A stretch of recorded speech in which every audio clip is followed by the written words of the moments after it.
dinga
amen ongaka ngeke ndihamba naye tu.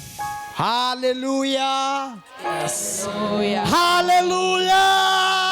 Jesus. Ya ingathi nikhona nizecaweni. Anikafiki niseza nisesendleleni. Hallelujah. Bayeza ni sangene gate. Ngicela shayile worship team izandla.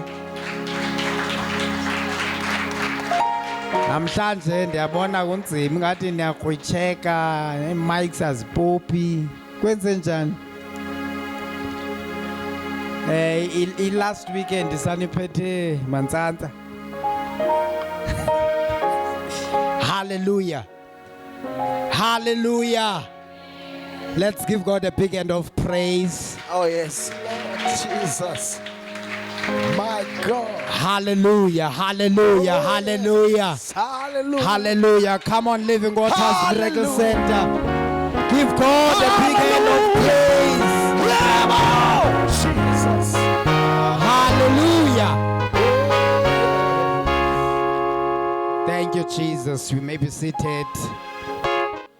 Hallelujah.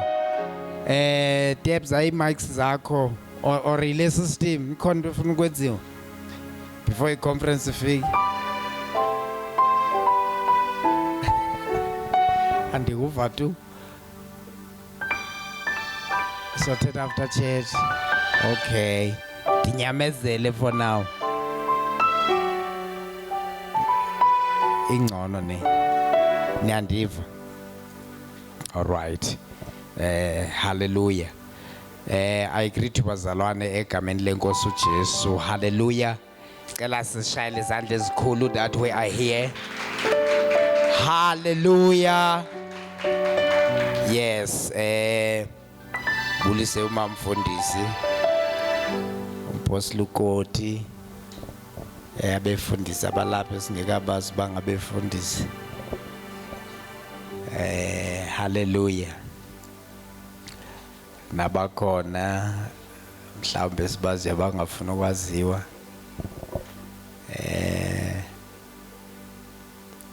Nikhona wathandekayo ecaweni. Hallelujah.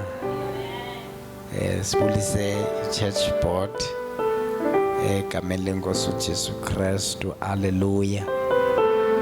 Ndinibulise bazalwane ngokwe different departments ezikhona.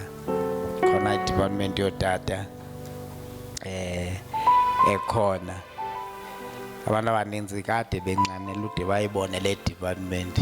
Bayafa nje beyikhonto engathi njalo but abakaze bayibone.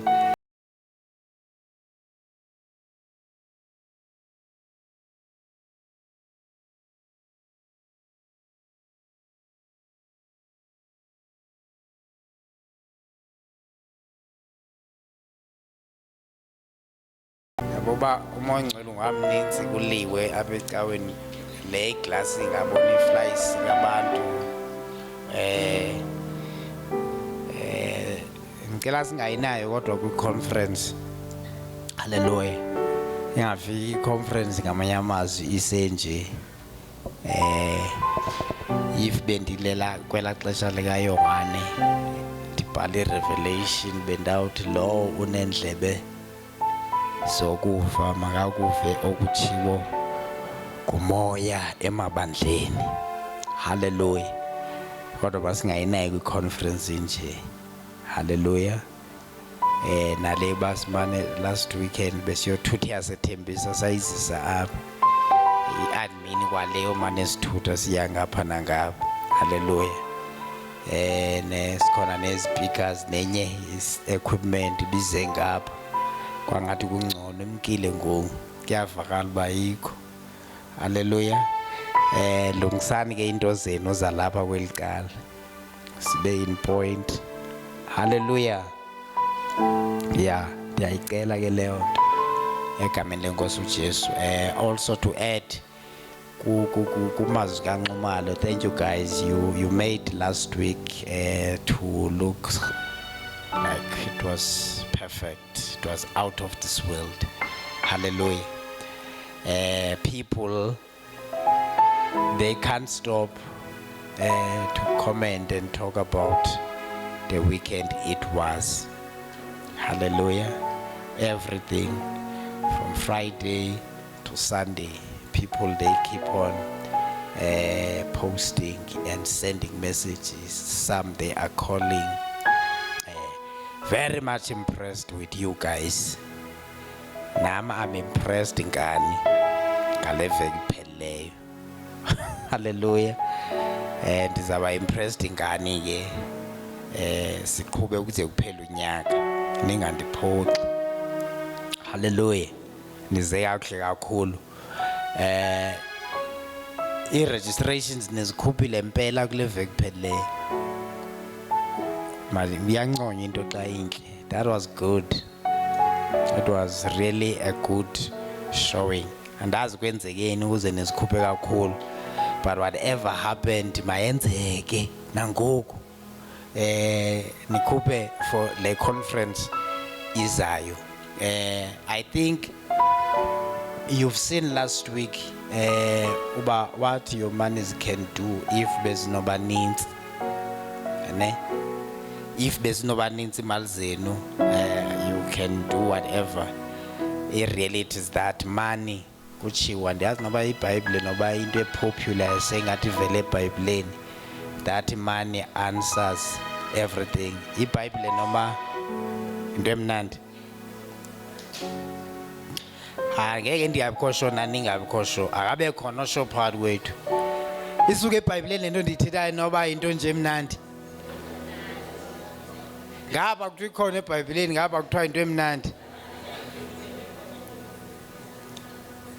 Apha ama-Gen Z akhawuleza ayithi Google uze nayo siyazi uba iseBhayibhileni noba ayikho eBhayibhileni na.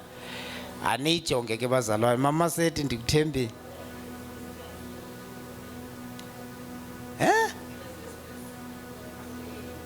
Ecclesiastes so somewhere ikhona. Ndiyayazi iBhayibhile manje nishayile izandla. Hayi ndiyayazi iBhayibhile ngicela nishayile izandla. Kuthi ikhona seBhayibhileni. Okay? Bese ninijonge ngathi lo uthethe izinto kodwa kuthi khona. Nama ndiyabinda kodwa kuthi khona eChristians niyijonge. Kuthi imali iphendula zonke izinto. Hallelujah. Whether inyano or ayiyo, but last week ndibone iphendula izinto. Hallelujah. Ukuza nabantu bazalwane. Yabona ba bekuclean kanjani apha? Ka ungene bengathi ungena kwenye indawo hayi apha ecaweni. Nezakhalazi ke zakhona. Nani bendingayazi bani ke nibe dazzled kanje like hey you are on point. Ningese bahle nisibonile? Kanizibona. Jowani pictures bathandekayo. Nizibona babeni bahle kanje abanye bembeni ngabazi noba ngabo. Did you know? Wanele lo. Hayi bathanda anisichaza nonke kodwa abe maze. Wanele lo. Kuthiwa nguye yena yedwa. Ngumenzi lo. Kuthiwa hayi nguye ngumenzi lo. I was shocked at how good you were last week. Aseke nibambe. Andithi ke mayisele iGalatina every Sunday. But uyanxityelwa uSmaki. Right? uSmaki uyanxityelwa. Especially nge-conferences. Ama living hayi achillax kakhulu. Awunqena umuntu ezinxibe ipalms ne-crocs. Ne-crocs. Ne-flip-flops kwi-conference. And ndiqale uzoyibona apha eGoli lonto. Apho msuka khona eEastern Cape yebazalwane kuyathungiswa. Kuyathungiswa. Uzovela kwingqungquthela abangcwele uright. Asi. Ni right?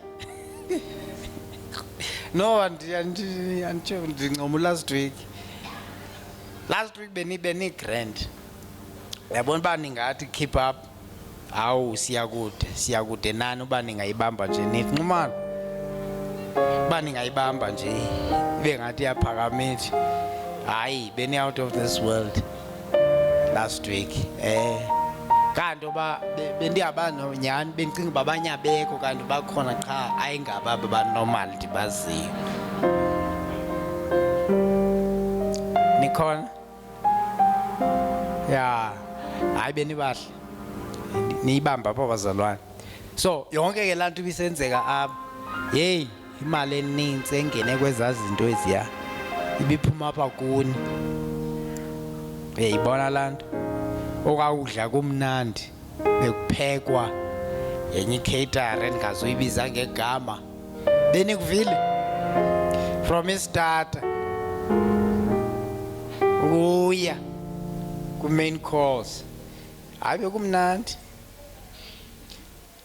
qha iyi-one nto ibishota ndiblame mna kuleyo part bekushota nje iqhashu nqumana igqibeleni ezaa glasses bezilisha kamnandi ingathi kuzawugalelwa into phaa ekugcineni emadonda abangajonga akwabikho nto igalekayo ndingame ndagalela ijuice kwenye ekugcineni ngelokuncama ya so if ke bathandekayo half of stress nivele nasusa ke za registrations because besibalile apha nabantu beniplela namba hey if singathi ezi registrations ziye phaa ko-10,000 singabe senze kakuhle kakhulu and beziye zafika neza pledges besuka kubanye benu abane-businesses and stuff kahle leya mali mhlawumbe izawuvela xa kusenziwa i-financial report xa sine-council meeting ndingalungiswa ke ngela xesha I thought it was above 20,000 rands yeyibona loo nto that was because of your doing so you are taking a lot of stress away from omamugwebane yambo umntana abantu ngumamugwebane kwezi nyanga zidluleyo bengathi uthe futhu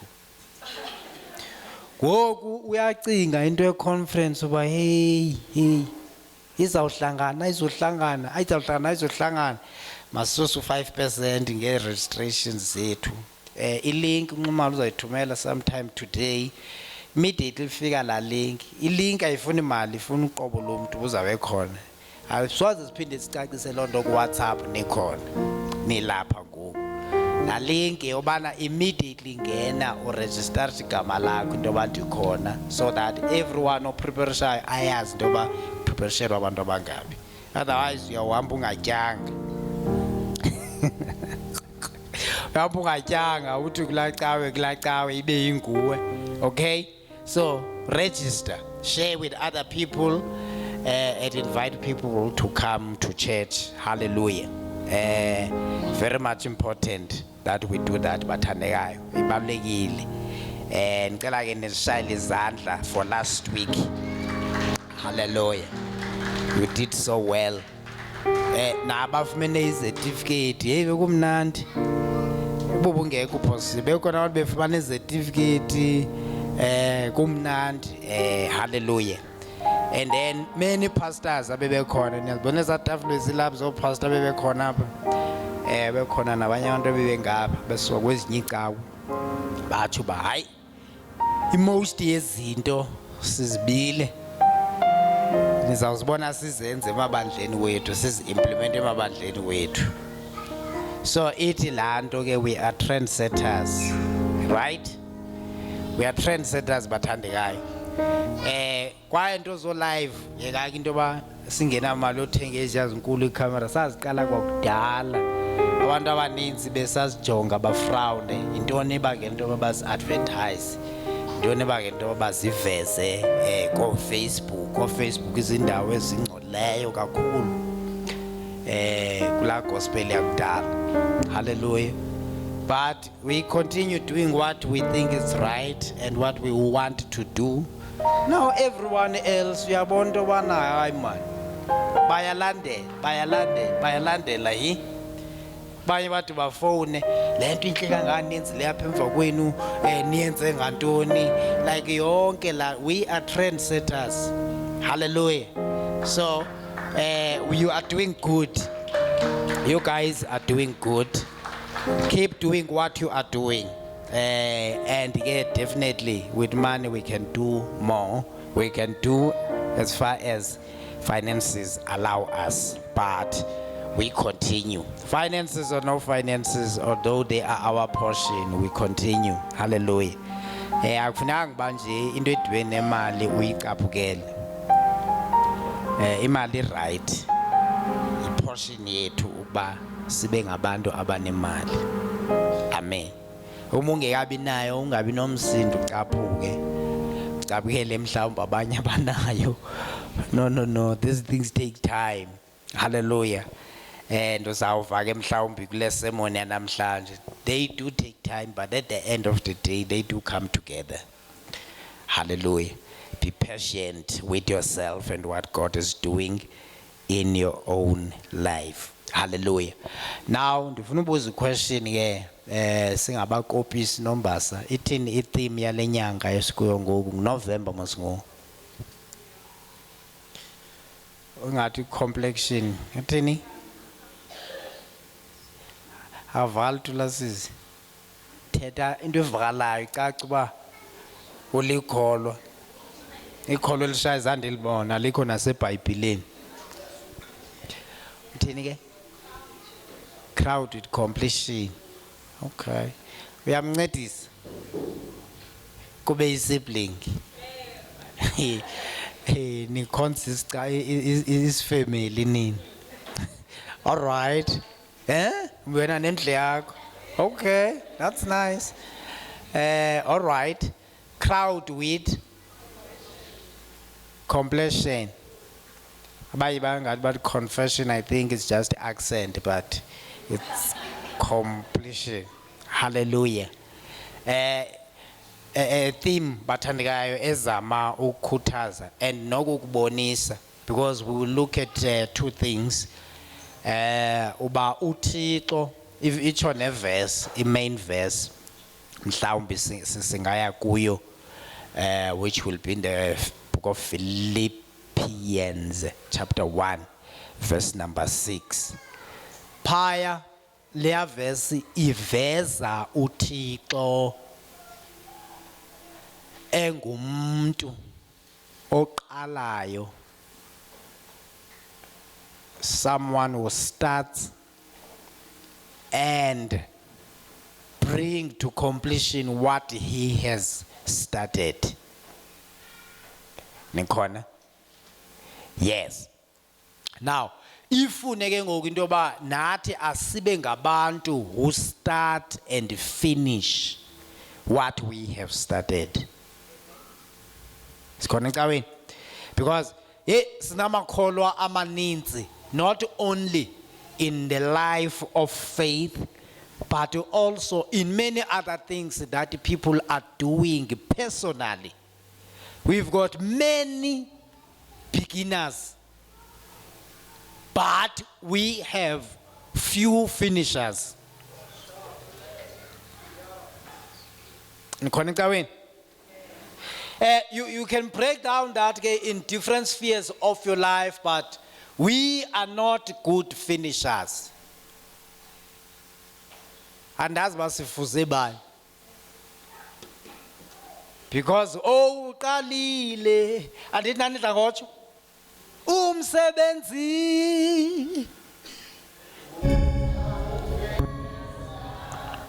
empilweni yami omusathane ehlasela iyametheko eKalvari uqalile umsebenzi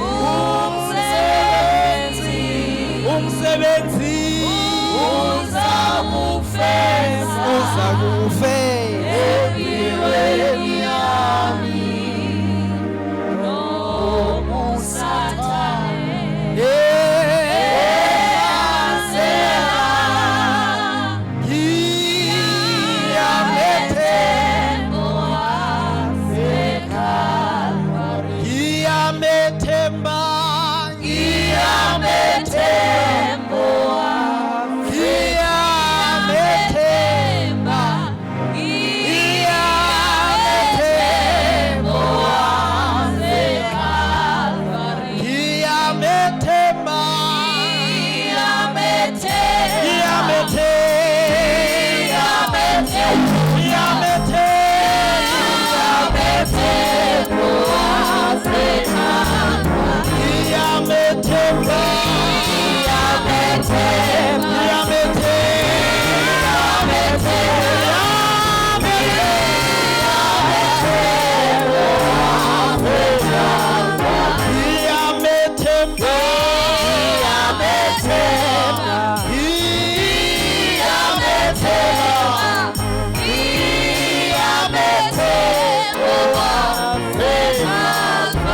umsebenzi uzawufeza empilweni yethu. Hallelujah. Now i-problem esinayo kukhonza uThixo esingamfuzanga. Khona ecaweni uyaqala uyagqiba nikhona, but ingxaki lapha kuthi sithi abarock ngoba there are many beginners and few finishers. Le nto ndake ndayibona abathandekayo ndandibaleka kudala sendayeka ngoku, so uyabona uba kutyebekile notyebeka dala ngose ndiyibukele TV. Good example, corporate marathon. Pha ekuseni umujonga kuzoqala indlela ababaninzi ngayo abantu, ready to begin to run, but during the course of running kunabaninzi abayekayo. Khona ecaweni bayeka abaninzi abalenzi ixesha to the finish line. Yaculwa laa nto, abantu abanye baqala kule ndlela bayibona uba it's not what we thought it was.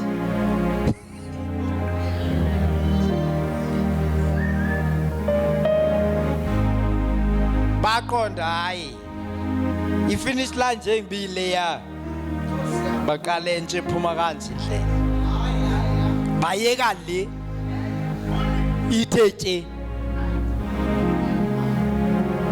Sikhona ecaweni.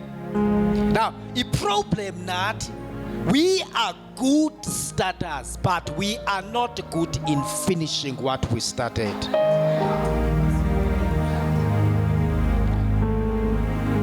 So uma kuthiwa ground with completion but not with compensation something.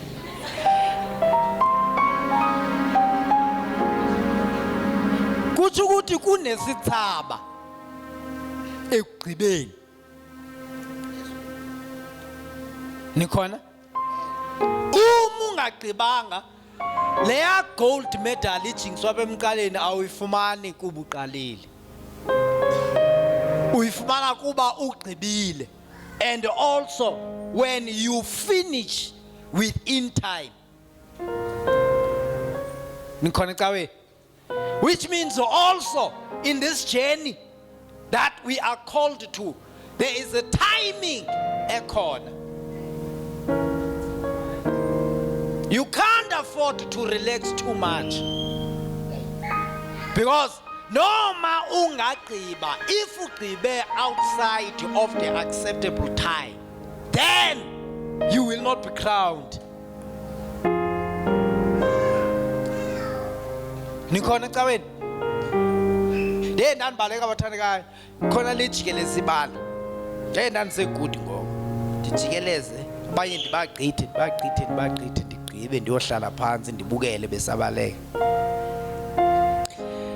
Ndandingukhesta wezo ntsuku or ukhesta wafunda kum.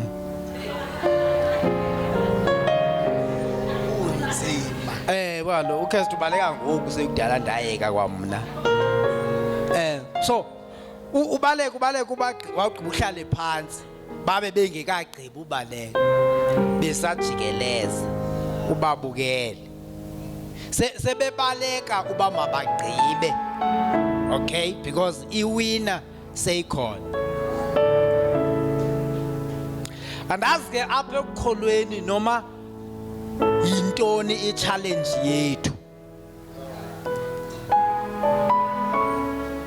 ne wabona kuwino yi-1 uyayeka wena, akusho ukuthi mina uThixo akasithandi sile family yakwamhlawuli anana so now ufuneka siyeke yonke into esiyenza sisizelane now because when you feel into uThixo akanithandi uchopi ezwini lakho ba akanithandi nina. Ikhonto echoyo mhlambe ndingayifundanga echo into ba kunefamilies ezithile ezingazothandwa nguThixo uzawuthanda favor bathile ayikho, right? Asingenelane kuba ayikho. It's just that all these things that you face along the way sekwenza ufike kwi-conclusion ethile. So this month as benitsho kuleyanto it's a month where we are about harvest fulfillment. Nikhona? Likhona nani ke ndayithatha becaweni ngenye imini this year. The soaring or the level to which God is calling us to. He is calling us to a level where there are no fields to plow. Akho ntsimi pha phezulu. And yet we are going to come down to harvest what we have not sown. Nikhona cawe? Lo unyaka awuzuphela. Sizawukwehla, sifike sizowuthatha izinto ekade sebenza abantu abangakholwayo abangamazi nomazi uThixo sifike sithathe sibheke phezulu. That is our portion as abantwana bakaJehova. Nikhona? Portion yethu. It's a time where you will just sit because you are fulfilled. Uzawuphela unyaka ujonge emuva uqonde into yoba uyabona Thixo, I am good. A, B, C and D noma uD mhlawumbe into ingamcholanga but indlela owenze ngayo usi wenze into yoba ungacholi kwami uD dingaluzi ingqondo. Hallelujah. You know kunabantu that though situations did not kill them, but the fact that they've gone through those situations baphume bephila still breathing but insane because of the situation abadlule kuyo. Wena uzawufika at the end of the year zingenzekanga zonke izinto usifunayo but still with your sanity, still able to make good judgments. In fact, the judgments that you're gonna make, the decisions you're gonna take are far better than if you did not have God in your life sustaining you throughout this year. So this is our portion. We are going to close the year in a divine manner. Nikhona cawe? Divine closure. Anditsho uba awukabikho right ungangaceli. Ungacela until nge-31st ngo-11 p.m. nge-31st ungacela uThixo bathandekayo akawadla amandla endoda, akawadla amandla endoda, and uzayibona loo nto leyo apha kuwe. Yes, uzawubona kwabanye abantu but uzayibona apha kuwe. The promise that you shall experience the good of the Lord in the land of the living. Itsho kuwe. Ayithi uzawuzibona kwabanye abantu, you will experience it yourself. Kuzawutsho wena yimini uba the Lord is good. Nawo uqumbele into endingayazi noyazi. Yaziwa nguwe mozi noThixo le. But ndiyakubona uqumba okwakho, but there will be a point in time where you will say the Lord is good in your life and you'll be smiling. Anzukubuza into yoba hey wamnandi kangaka ubuphela unyaka okusoloko uthwele umlomo. Anzukubuza. We are going to rejoice together with you, but you will experience the goodness of God. But a challenge yet to get there is that we are we are not finishers. We are not good in finishing. So if we can work on that, then goes over right. So that is our theme for the month, crowned with completion. Ngoba-ke akushumayeli mina ngenye imini njengoba sinabashumayeli abaninzi apha ecaweni. Sizabe sithetha phansi kwale theme apha kule nyanga. Sizabe sila ngoba-ke kuzabe khona i-sub themes ezabe zikhona for a week, but for a month silapha because kwale iphi iphaya under is soaring. Hallelujah. Now sidluleke bathandekayo besa introduceana nje kule nyanga size ke kule veki, the God who finishes what he starts, the God who finishes what he starts. It's what I wanted us to look at and explore some few verses. Still, we take the main verse, Philippians chapter 1, verse number 6. Ngicela siye kuyo ubhale ke umuntu obhalayo or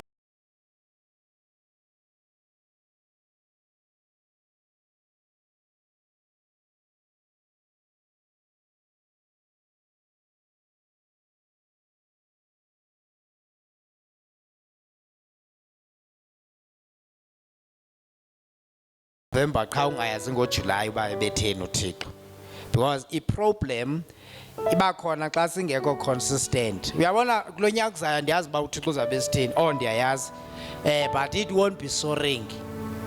But akutsho ukuthi go down and eat with ducks, with doves and all that. You keep on soaring, but God is calling you to another level. It's calling away. So we don't have themes so that we can forget them along the way.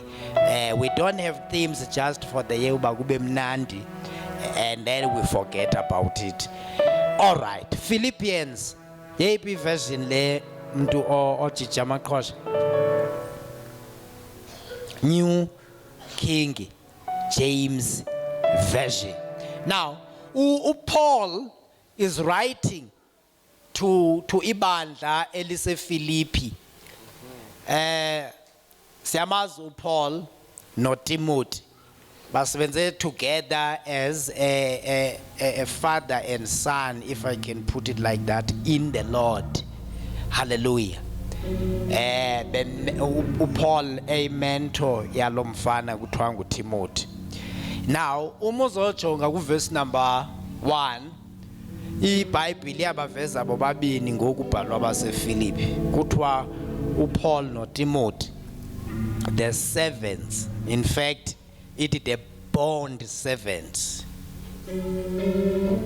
Ibisitsho into ke kwensudlule Toulouse. Hallelujah. The bond servant in the Lord. Now, Paul is writing this book trying to encourage the church in Philippi. Okay? Uyifunde ke wena umuntu uneBhayibheli. Pha uqala kakuhle ebancoma uba bangabantu abanjani. Right? Then base ethi nina nisemicabangweni yami. In other words, you are in my thoughts. I think about you. I pray about you. Then that is verse number 3. As you are going down, I pray about. So uthi ke ngoku, I thank my God upon every remembrance of you, always in every prayer of mine. Kumithandazo yonke endiyenzayo ngani, making requests for you all with joy. Uthi xa ndinithandazela within me filled with joy. Nikhona ecaweni. Uthandaza amandi when you are filled with joy. hayi into uyithandazelayo iba ngathi iza kwenzeka and like you feel good about it. Andazi nake nathandaza niphansi kwesorrows na mna senisuka uthandaze ngowuthandazayo manje ulibala noba uyathandaza cinto ba hey hayi ngathi kodwa uNkulunkulu ndimthwalisa uxanduva kwangalento ndiyithandazelayo. It doesn't look like one of those things that usually happen. Uphinde uqhubeke ke uthandaze because uyakholwa ulikholwa awuyeki but uba ne-potholes ezininzi xa uthandaza. But uPaul uthi ndiyachebelezela emthandazweni because of you saints. Uchebelezela ke kuxa yonke into ihamba kahle according to expectations. Andithi nani bantu abajola official umizinto sisilumkazi ihamba kahle yo naxa uthandaza emamela umhlawuli bangathi ukuthandaza ingelosi because kwa amazwi wakhethayo as you are praying, oh God, hey uboma kwalo God bizwa kamnandi because konke kuhamba kahle, right? uPaul uthi xa ndithandaza ngani, that's the confidence endiyangayo kuThixo. When you are filled with joy, you have a confidence even in standing before God with whatever prayer request that you come with, because inhliziyo yakho is filled with joy. Nikhona cabeni now uthi Paul ndiyaya ke phande ndifike ndimcenga uNkulunkulu ngani ndinethandazele ndi-request izinto on your behalf and zonke izinto zihamba kahle. Uthi for your fellowship in the gospel from the first day until now. Uthi eyona nto ibangela uba ndithandaze kamnandi ngani is that we have a fellowship. Number one. Now, sasike sazama ushumayela ndanoba sangena nzulu na kuthethwa about the foundations of the apostles that they have laid in place. But one of those things, it was the fellowship of the saints. Nikhona? Xa uyojonga what constituted that fellowship uba ibe mnandi ngale ndlela eyayimnandi ngayo, ufika kwindawo apho kuthiwa as they continued in fellowship, none of them lacked anything. Nikhona? And because of that reason, the Lord kept on adding to them those who were being saved. Uma kunengxaki ne-fellowship, it's difficult for the Lord to keep on adding, because the fellowship makes things to stick together.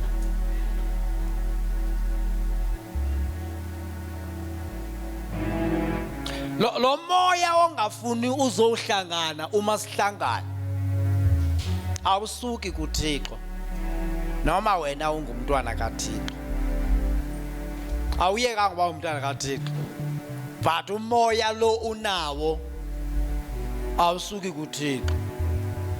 Hence uDavide eyazi uba iba khona ipossibility that noma ndingachithelwanga ngaphandle but apha kum kube khona umoya ongenguye umoya kaThixo, abe sewuyathandaza.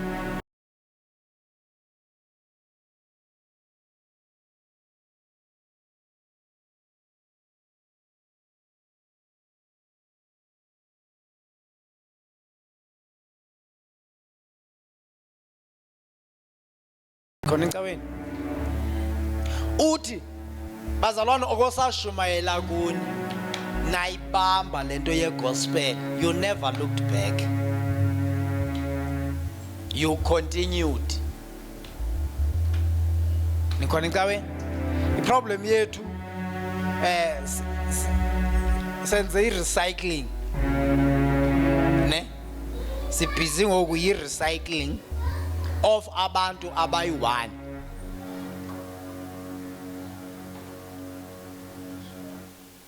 Qawe cala icawe ndi-good ekureadeni ii-faces qha I don't always talk about those things. Nizawude nicinga uba ndilixhwele. Ndiyazibona ii-faces zabantu ndibona uba bacingane futhi. Right? As we were beginning le session abantu bebambalwa izitulo zingenabantu beni-worried. Nendlela ebenicula ngayo beningekho sure. Like uyacula umuntu wanajoba hey kwa empty kangaka namhlanje kwenzekalani like zonke ezo zinto ezo. Bendizi observe apha kuwe. Ngapha ke bekuworse. Kwelicala lingapha. Vele wanyuka ababini bazojona ngapha bomba kuzaba nzima namhlanje. But ni right ngoku. Ngoku ni right ni happy ngoku. Nezmiles zibuyile anisaqumbanga beniqumbile. Bekuthiwa phakamani ngafuna uphakama. Nizikapela. Ibikhona leyo element. Ibikhona. But ngoku niyaniba right. And I don't know why it's because of the power of the word or what, but now kuyashumayeleka kuni. Alazikala bengashumayeleki bengeke umuntu bezomapha bezavele aqonde noba yo ndazi ndalithwala idombo. Azoshumaya kubantu abangekho ready. You did not look like you were ready. But now you are ready. Nikhona? Uthi uPaul oko namkela ivangeli okosayishumayelayo nayibamba yimani ukusuka ngoko kwakukudala ukuza ngoku I am looking at you still continue without any wavering. Dike ngoku iproblem yethu namhlanje is that asinalo ixesha where we can focus solely on new souls that do not know God, because we have to do a recycling of people who keep dipping in and out in the goodness of the Lord for reasons known to them and their God. Nikhona incaweni? Aba sibe right esigide. Ithi lanto ibigidwa last week khona into engathi mani sithi igcala. Hey, ubone uba hayi man. Yeah. Abazalwane bayibambile lento. Next week the very same zalwane bemane sithi igcala elapha ngaphambili akasafuni kwa uyibona kwale ndawo kwale cawo. Now, sekufuneka simcenge. Ufumaniseka kuba now the very same level yokwehlisa igxalaba ebekufamba sinyukela kwenye level. Asikwazi because the one ebesinyusela amagxalaba is no longer there. Funeka siphinde siyomrhudula ezantsi siphinde simnyuse. Immediately unyusa lo kukhubeka omnye ngapha. Ukuyekiswa kunyuswa kwalo enganyuswanga yena.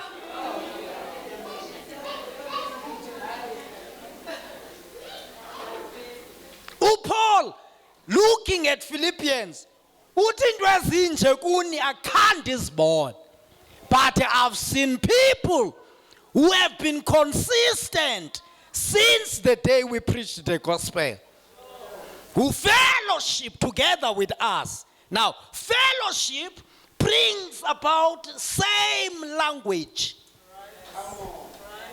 Akekho thetha le omnye athethe le and yet bakwi fellowship. Imagine inganjani ngoba nabantu abachadile ndingamane ndithi mhlawuli yedwa ndifuna ndibise nabanye ningade nicinga uba ndinendawo ngakuni bazalwane hayi andinandawo oh nasiphi sisi kubi gwebani imagine nihleli phaa endlini nine-fellowship nomntu wakho and ingathi understanding ikhona then xa nifika apha ecaweni uthethe le aphakama athi make miye nam uyaphazama uyaphazama ayihambi kanjalo uba nkosikazi awuthule yima ndiyeke nam ndithethe ayihambi kanjalo eyona ndlela ihamba kuyo yile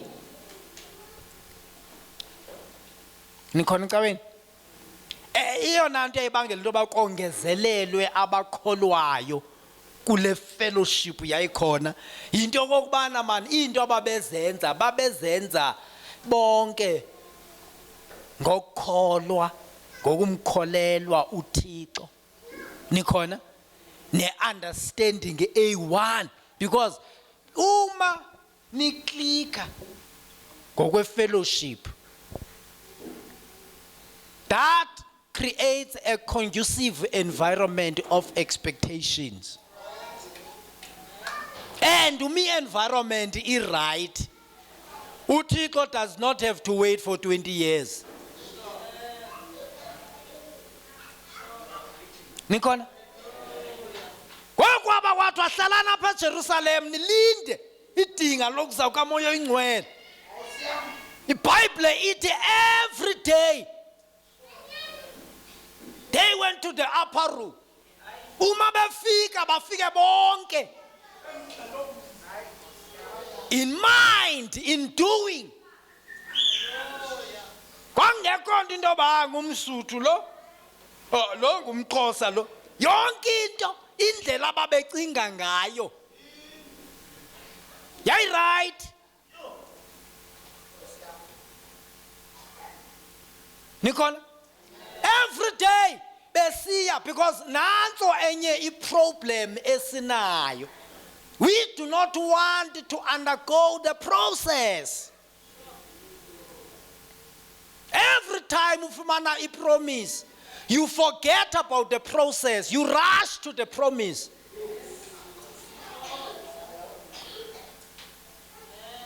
ubuzile wajonga ba kusorwa nini ubonto ba ayingathi akusoreki and akho kwanto engathi kuzawusoreka then uqonda into ba ake ndiyovela ngapha next door uyovela next door ucinga into ba umingenzeka ngaphi izokwenzeka le yonke indawo inezwi layo inesithembiso sayo nikhona and isithembiso ngasinye sidlula kwiprocess uma ungafuni ukuba yipart yeprocess then you are going to miss out on the promise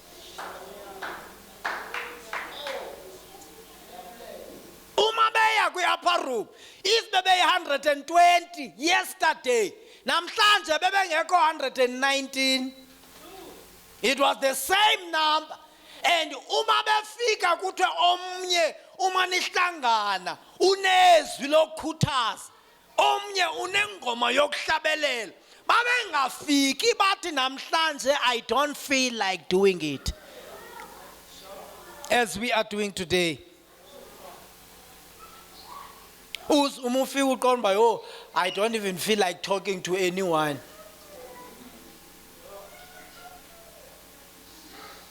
Tangubuliswane uze ne half hand kuyasmayilwa half smile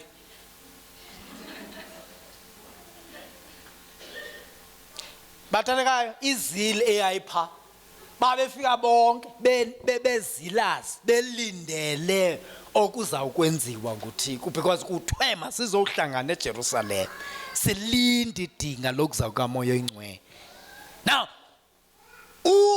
la process babeyenza yenze atmosphere ya ready noma idinga lalizawuza in 150 days. uNkulunkulu wathi wawujonga wabona uba the atmosphere is conducive. Suddenly, because when the atmosphere is ready, noma abanye bebengekabikho convinced of the promise, suddenly, because ndiyayicinga into yoba beza 20 days bacinga hey kodwa uday number 20 hayi ndizayinika 3 days ndizawuza for 3 days ke ndibone. But because the environment was conducive, God did not wait for the 3 days uba iphele ade abe ready nalo wayengekho ready. Yathi atmosphere yawuba right all of a sudden. Because when you undergo the process and you're ready at any given time, that's where you experience what is called suddenlies. The suddenlies of the Lord. Because uhleli ulindile bizakwenza andiyazi bizakwenzeka ngeliphi ixesha kodwa izakwenzeka. Ubambe ipromise and uhleli kule ndawo bekuthiwe ehlala kuyo, all of a sudden bese yenzeka. Now, utu Paul, you are sharing in this fellowship. Asiva kuthiwa hayi ibandla like laqhekeka or nike naye kucall or senishumayele enye into engeyiyo lesiyishumayele. You are sharing in this fellowship together with us, and for that reason I don't stop praying for you. I have you in my mind. Then bese zofika ku verse number 6. Uthi being sure, being confident of this, that he who began a good work in you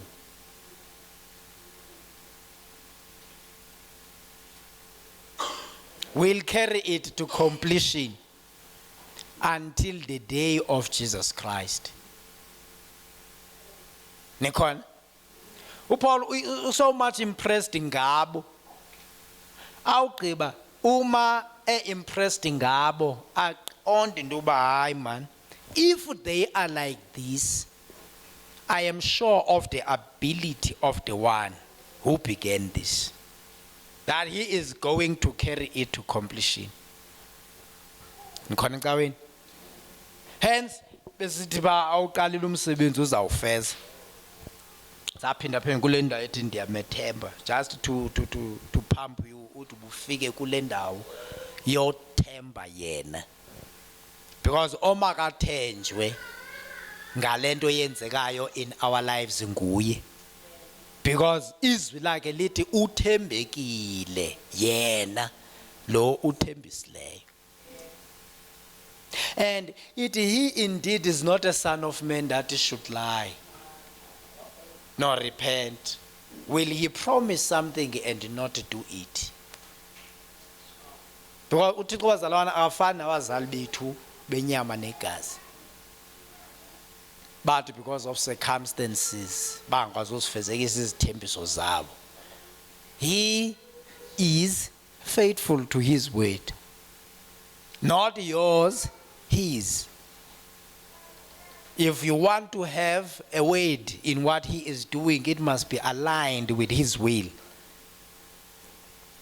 Nikhona?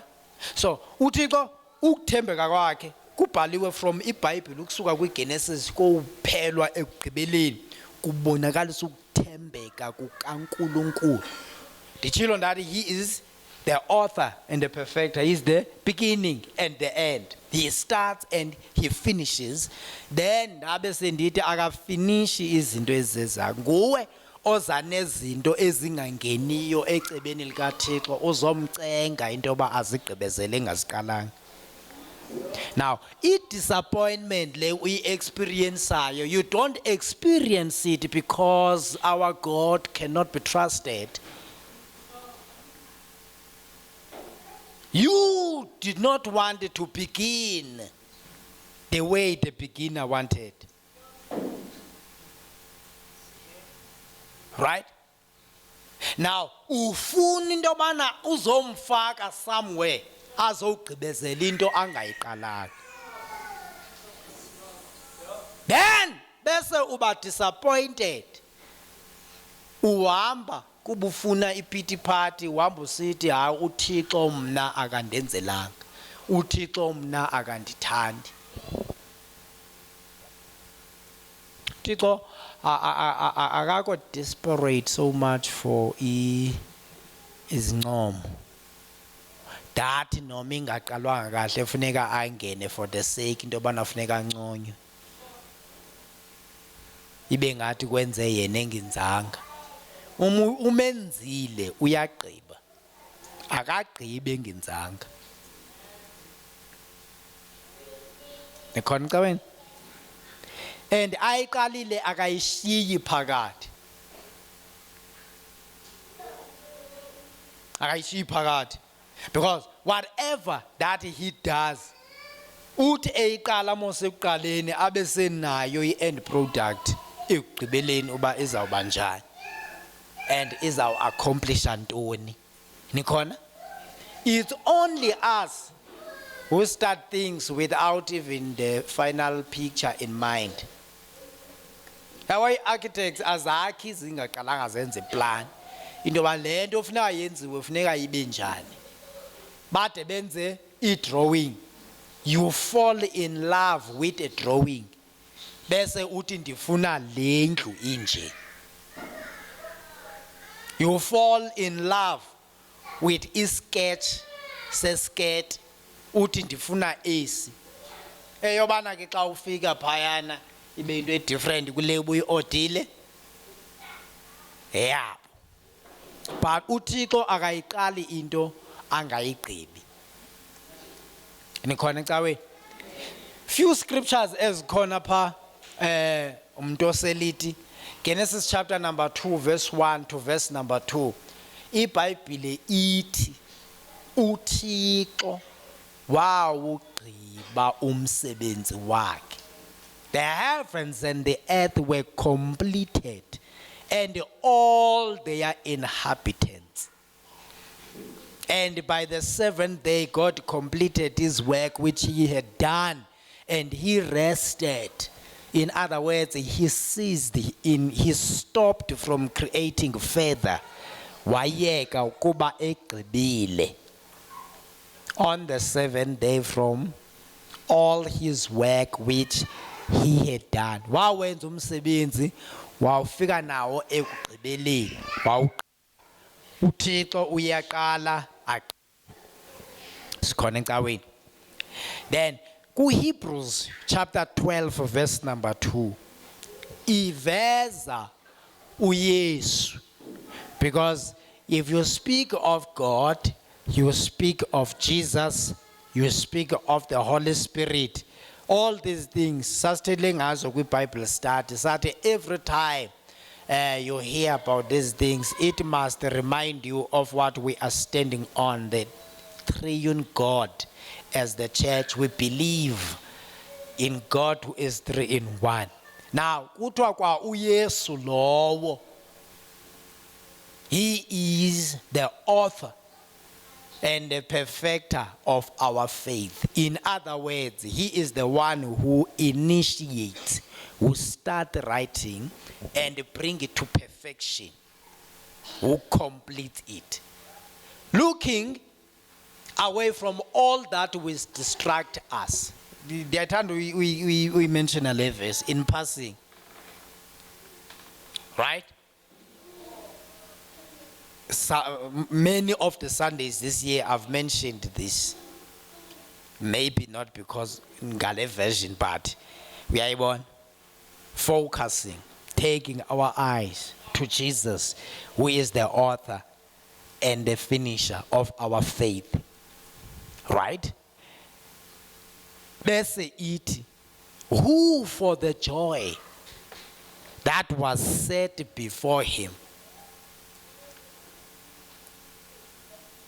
right, endured the cross, disregarding the shame, and who is now sitting at the right hand of the throne of God. Ithi nguYesu ke lo ngexesha ehlayo wahla ethunyiwe. Abantu bebuza into ba uzothini wabaphendula kwincwadi kaLuke. What for the Son of Man has come to seek and to save that which was lost. Now, wawunozama ke umfaka kwezinye izinto owawunomfaka kuzo. Jesus village yaseMamelodi bosuke eMamelodi ungahlupheki. Village yaseMamelodi iyahlupheka. uYesu wayengabizelwanga uzokwenza icharity. You understand? Was it clear to seek and to save that which was lost? And wayengazuyeka, wayengazukufa futhi engawenzanga ugqibelo umsebenzi. Hence esebethelelwe emnqamlezweni exhonyiwe wathi kugqityiwe. Lo mazwi ufuna ungawazi only ngePasika next year. Wathi kugqityiwe, which means the assignment, Father, that you have sent me to do, it's accomplished. Yabona ingase ngobe ubuyele kube ube ne reflection anyana oyenza into bana kwezi zinto uziqalileyo kulonyaka, how far are you in finishing them? Uba beningazuthi ndiyanidelela benza nibuza one by one, because I know some of you started things, a lot of things that you have started. Abanye baregisterisha befuna uqhubeka nezitati zabo. How is that project going? How far are you?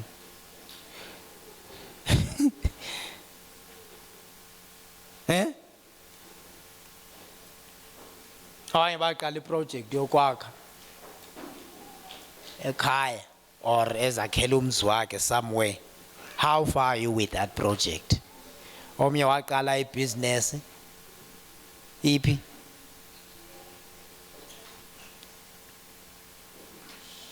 Kuthe into ezenziwa sithi oko ziyawa nifuze bani?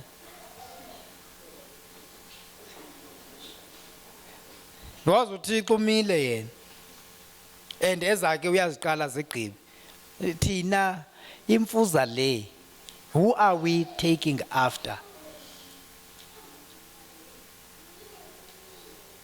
Commit a relationship, 2 weeks you are out.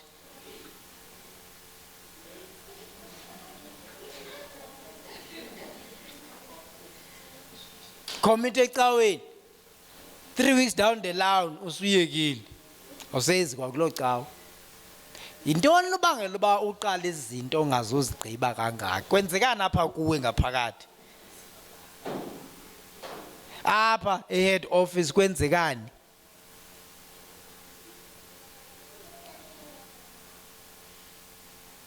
You start a song ungayigqibi.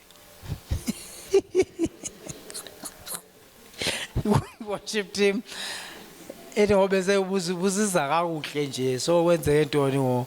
But why everything that you start awuyigqibi wena?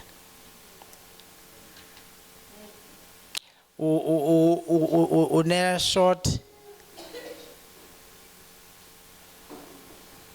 memory mhlawumbe. Ungayigqibi ne sentence uyiqala bese ulibala uba obenza uqhubeka kanti bese uyeka uqala enye sentence. Kwenzekani apha kuwe? Spiritually.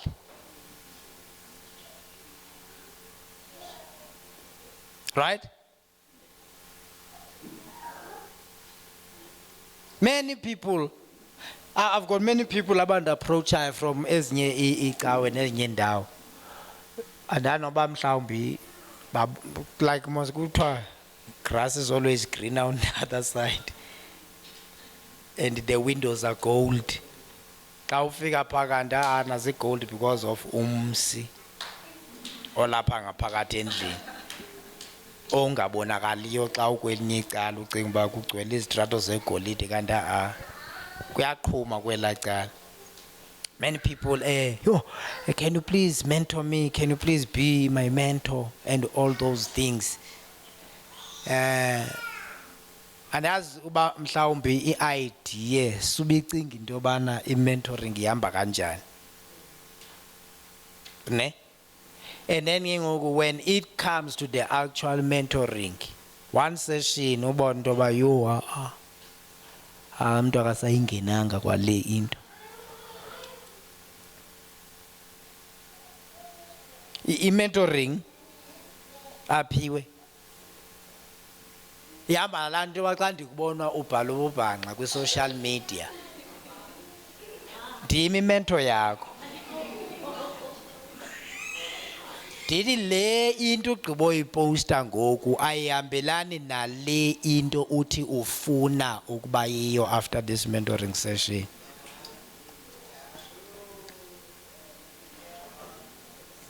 I-mentoring le nikhona caweni ndanditshilo mos ndathi xa udla umzimba kaYesu awukhethi ubuso ushinwele ecaleni uthatha konke.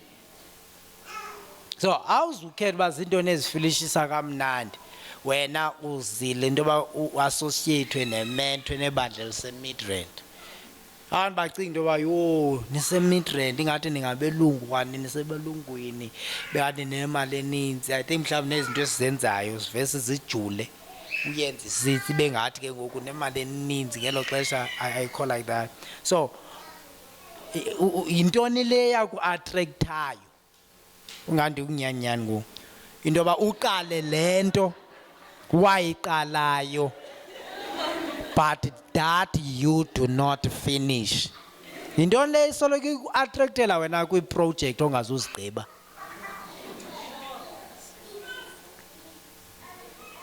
Awuyazi. And mna ndiyacinga into yokobana ngumoya oyingcwele onqabileyo, because umoya oyingcwele xa ekhona akakuyekeli wenze nje izinto engafanelekanga uba uyazenza, and akakhwazi akafani nam.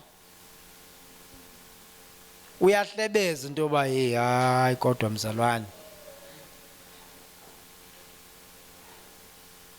ayenziwa nje le nto yenzayo, wena uthi hayi nje iyenziwa njengabanye ecaweni ndibayekiwe. Bayekiwe bayekwe ngubani? Banayo umoya oyingcwele obahlebezelayo? Awuyazi, mhlawumbi banaye but abafuni kwa ummamela. Ufuna ukuba ngomnye wabo abangammameliyo umoya oyingcwele xa ethetha? No, ndiyafuna uba ndibe nayo umoya oyingcwele, yeka le hayi kodwa imnandi nje umoya oyingcwele. So everything we start mhlawumbi because it's nice yenziwa abantu abaninzi but singade sigqibe. We always start things that we do not finish. I-problem kaThixo nathi ilapho kuloo ndawo,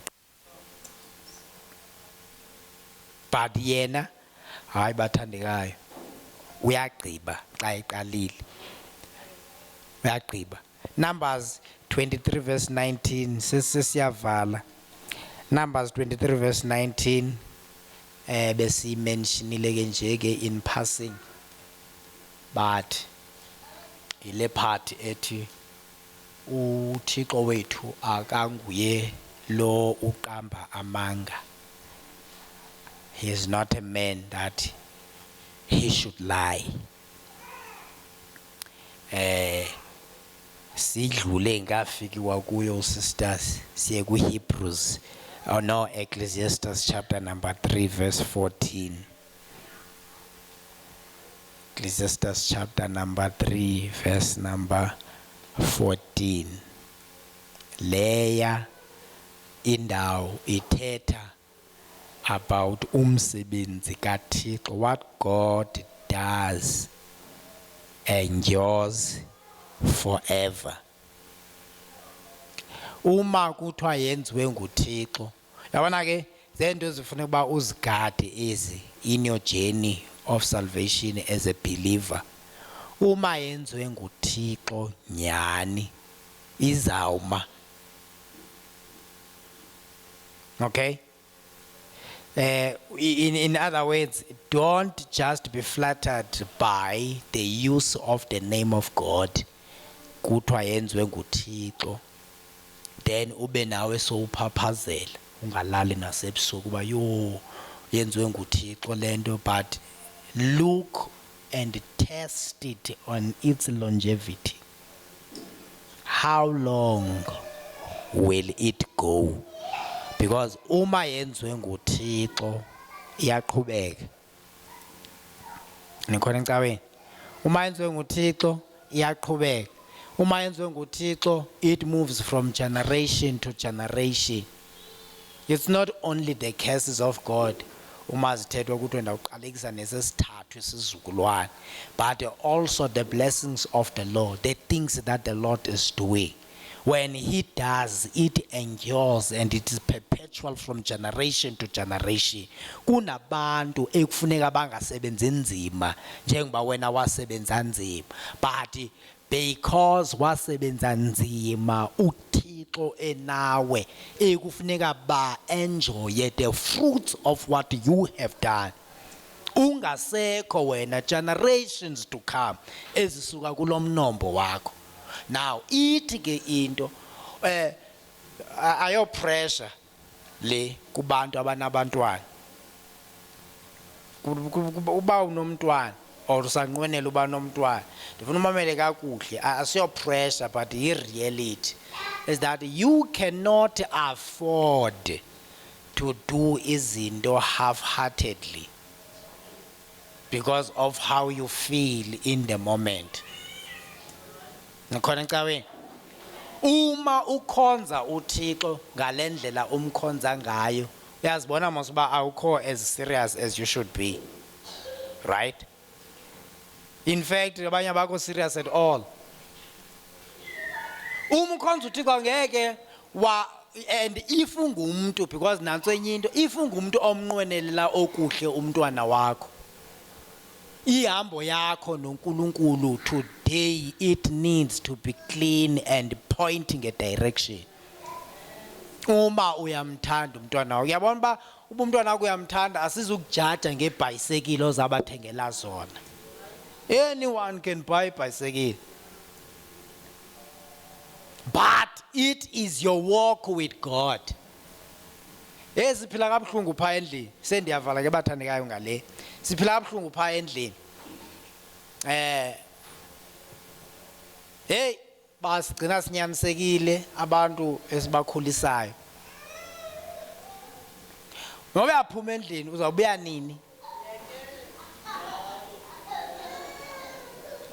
Uba uthengo 8, 8 yaziwa ngo20 00 2000 ku8. Then wabuya after. Tomorrow xa wenza into kuzawuthethwa nje le language yakhona ke. We don't trust grown-ups. Kuchi, we don't trust grown-ups because they say something and they don't do it, and they want us to do it.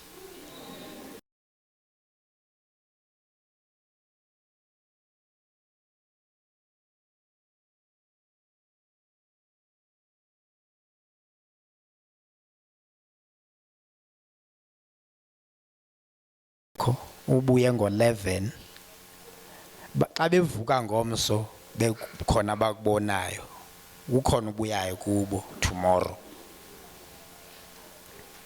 So if ulikholwa elikholelwa kuThixo and yet iveki zikengceleke kuphele nenyanga ungathethi kwanto ngezulu kaThixo, awufundi kwaBhayibheli, awuthandazi kwalapha endlini, akho kwanto kule ndlela uphila ngayo ethi ulikholwa, forget about making a lasting impact empilweni yabo ngoThixo. And uma udlulisela into eyekeyeke apha kubo bebangaka, imagine iyawuthi ifike ebantwaneni babantwana babo ibe injani. Uyabona ba into yegospel ayimoshwa kukutshintsha kwamaxesha nee-Y2Ks nentontoni, imoshwa nguwe because you are not serious. Sikhona ecaweni, asiphakame ke sime ngenyawo ke bathandekayo. UNombasa ke uya lo mntana man, hey Ulyolo uyawunithumelela ke izilides ezine-points ezi-right. Sometimes ndiyazenza ezi-points nezi-lides ndibathumelele then xa ndithetha ezomqalam mhlawumbe ezikhona phaa kodwa kwakweza points wena kuyawuse u-aligna wongeze kule nto ndiyithethayo but zikhona ziphaya. But bathandekayo eyona nto uThixo ayifunayo apha kuwe into yoba lo nyaka ugqibe kakuhle. We still sorry, ngasiyekanga usora. When you are tired kodwa you are sorry. When you don't want to come to church, it's just a feeling but sorry ayiyekwanga. And futhi asizuyeka usora because kusike kwadinwa wena. Yeah, uba ungadinwa then sonke kufuneka sikukhaphe apha ekudinweni siye ukwenza into ofana ukuthi sizenze. Bathandekayo ngekuwe wonke umuntu ezizithonga zokuwa kwabantu abebesora phezulu pu abantu ba no, you will find us there. Naxa uphinda uba right uzaba right uphinda unyuka usifumane sipha. We not coming down. Ngikhona caweni sizawufika sonke sona but we are not coming down, which means the option is one, you have to rise up and catch up with us. Sizawudonsa nto ka-Debs siyongena nawo kwelaa cala but asibuyi mva sizokujoyina ubuncwasa ukuhlala sizokuthatha because ufuna ukuya. Asiyeni ke asizange uzohla asiyeni. Nikhona ecaweni ndifuna ke senze le declaration while ndisancedwa ngezi items ze-Holy Communion.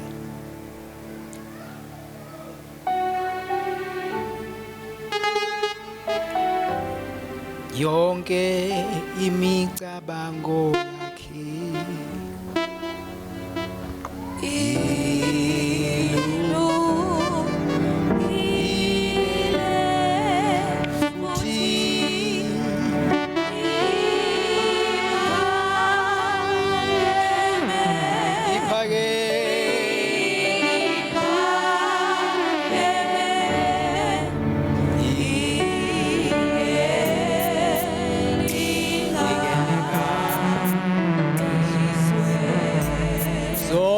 izindlela zakhe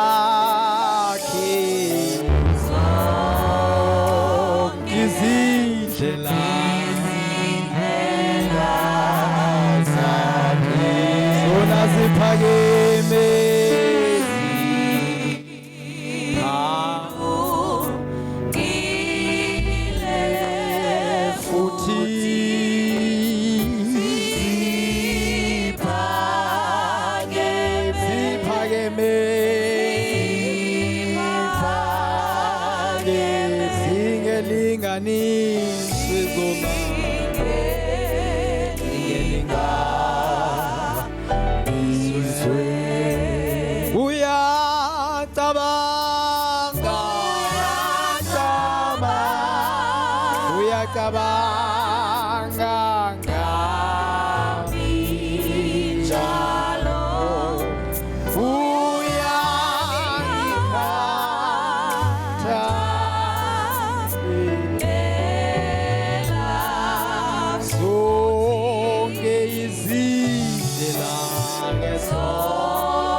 Ndiyacela ke nincede i-church board sidlulise ebantwini. Ndifuna uba siyibambe umzimba kaYesu negazi likaYesu so that sense le declaration sizibambile, and we seal it by partaking from the table of the Lord.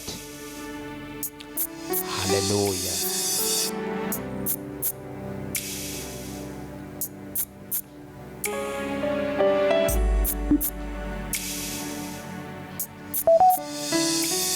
You are holy, holy you are holy. You are holy, You are holy. holy you are holy. Lamb of God, Lamb of God, seated. seated At the right hand of the Father, you are holy. You are holy. Holy, you are holy. Lamb of God, Lamb of God,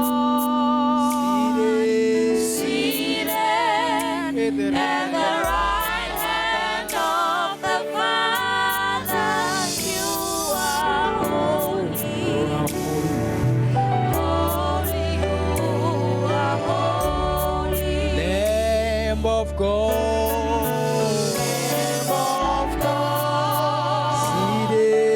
Seated at the right hand of the Father, you are holy. You are Holy, you are holy.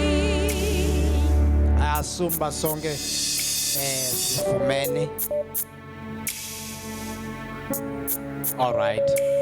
Ngela ke sithathe for ourselves.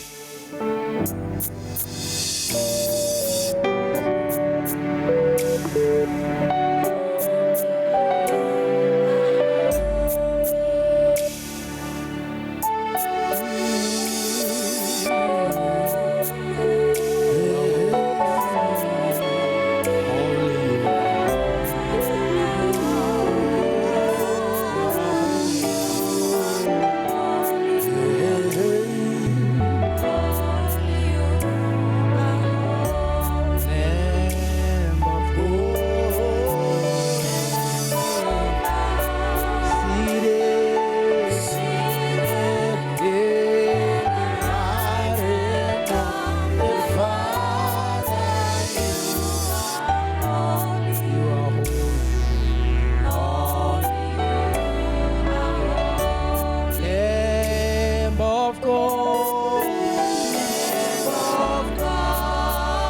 seated.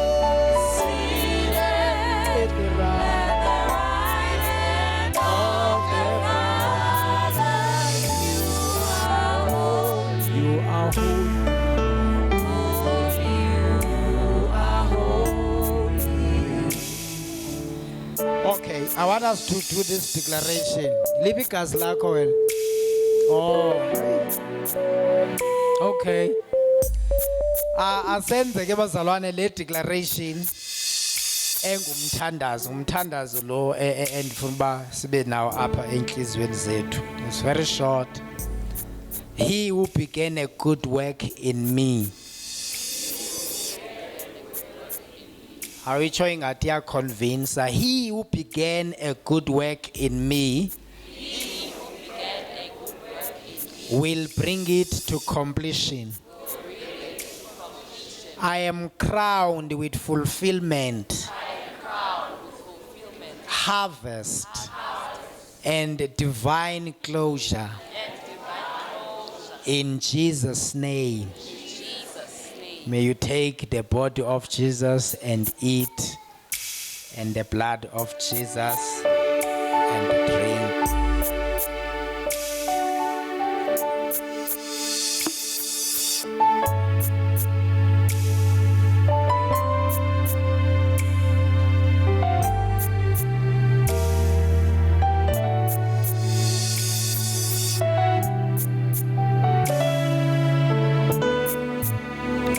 That mafunda ngicela uzothandaza. Oh, the Jesus. Can we all lift our hands? Father, we thank you, O God, that Thixo wethu ingcwele nasemva kwemini you are still God. And we thank you, O God, that you don't change because of our situation. We thank you, ukuthi umile njalo, and you have said in your word that you are not a man that you should lie. Emlonyeni wakho Nkosi akuphumi imanga Thixo wethu ingcwele, kodwa kuphuma amazwi eklele uNkulunkulu wethu namandla onke. We thank you, Father, uNkulunkulu wethu ingcwele, ukuthi umsebenzi owuqalileyo ezimpilweni zethu uzowufeza. And we are confident, oh God, that Thixo wethu namandla lo msebenzi owuqalile uzawuphela.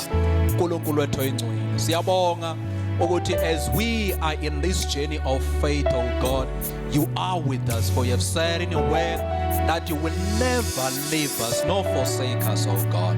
And we thank you, Thixo wethu ingcwele, ukuthi noma ngesiphi isimo esihlangabezana naso, uNkulunkulu wethu namandla unathi Thixo wethu ingcwele. Siyakubonga uNkulunkulu wethu ingcwele ukusikhumbuza nasemva kwemini uNkulunkulu wethu namandla ukuthi uzawugqiba umsebenzi owuqaleleyo ezimpilweni zethu. We pray, oh God, that may you help us, oh God, also nathi to finish what we have started, oh God. Ngamanye amaxesha Nkosi sizifumana siphelelwa ngamandla uNkulunkulu wethu ingcwele endleleni, but we thank you Thixo wethu ingcwele emva kwemini that you are giving us a new power, oh God, to press on. We thank you, oh Father, that unyaka sizowugqiba Thixo wethu ingcwele sikwilevel ephezulu uNkulunkulu wethu namandla. Siyabonga Thixo wethu namandla onke ngokusithanda okungaka uNkulunkulu wethu namandla onke, in the wonderful name of Jesus Christ of Nazareth. Izwi lakho maliqhubeke Thixo wethu namandla to encourage us, oh God, to press on uNkulunkulu wethu ingcwele, in the wonderful name of Jesus. We give the glory, we give you the praise. Let the church say amen. May we say the grace. May the grace of our Lord Jesus Christ, the love of God, and the fellowship of the Holy Spirit be with us all in Jesus' name. Amen. Thank you so much, saints. God bless you.